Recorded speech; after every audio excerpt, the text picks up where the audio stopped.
Looking back, the signs were there long before the divorce papers appeared. About 8 months earlier, James became obsessed with fitness. He started waking up at 5 a.m. for intense workout classes, replaced his entire wardrobe, tracked every step on his smartwatch, and constantly talked about self-improvement. I supported him. I thought it was healthy. I didn't realize I was being quietly replaced. Then came the late nights at work, the hidden text messages, the new cologne, and the subtle insults. He criticized my appearance, suggested cosmetic procedures, and mocked me for not keeping up with social media trends. I took care of myself, just not for attention. That apparently wasn't enough anymore. The moment everything collapsed came when I found a luxury jewelry receipt in his pocket. We weren't wealthy.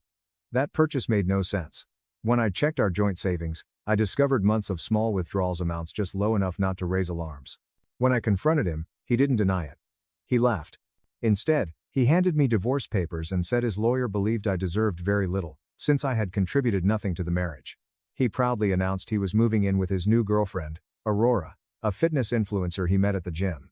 He told me I wouldn't last a week without him, and that he was teaching me to grow up. I didn't cry. I watched him pack and leave. That night changed everything. I began reviewing accounts, statements, emails, and receipts. With my sister's help, I uncovered months of financial manipulation, hidden credit cards, hotel charges, restaurant bills, and transfers, labeled as household expenses. I learned the term financial abuse, and for the first time, everything made sense. Within 24 hours, I froze joint credit lines, opened my own bank account, and hired a divorce attorney.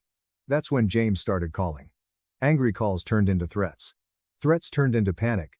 By the end of the week, he was begging me to talk rationally. While he unraveled, I rebuilt. I found a modest job, learned budgeting and spreadsheets, and organized every piece of evidence into clean, detailed folders. When mediation began, James walked in confident.